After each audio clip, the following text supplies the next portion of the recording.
ஒரு ஓவியம் இப்படி நடமாடும் அப்படின்னு சொல்லிட்டு முறையா பார்க்கும் போதே தெரிஞ்சுக்கிட்டு சிரிச்சிடாதீங்க. ஏன்னா அது என்ன மட்டும் பாதிக்காது, எல்லாரையும் பாதிக்கும். ஓகே.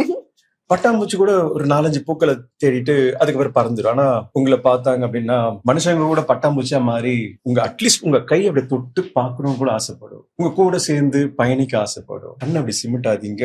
1000 மின்னல்கள் அப்படியே ஒன்னா வந்து எப்படி இருக்குமோ அந்த ஒரு ஃபீல் கொடுக்குது.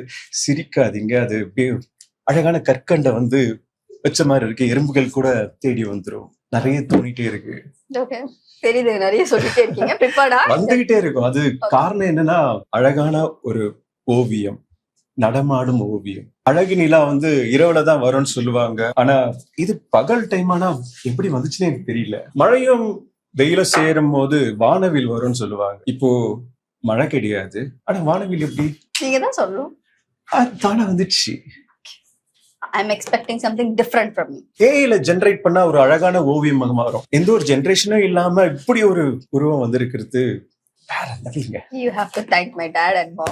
எஸ், நிறைய தேங்க் பண்ண. நான் மட்டும் தேங்க் பண்ண மாட்டேங்க. வெளியே போயிடாதீங்க. வெளியே எல்லாரும் சேர்த்து தேங்க் பண்ணுவாங்க. இதுக்கு என்ன ப்ராம்ப்ட் அப்படின்னு கேட்பாங்க. One line, just one line. No, so many things. இதயத்துக்கு மருந்தாய் நீ, மகிழ்ச்சிக்கு உருவமாய் நீ, அடுத்தவர்களின் சந்தோஷத்துக்கு பாத்திரமாய் நீ. இதை விட வேற என்ன வேணும்? Okay.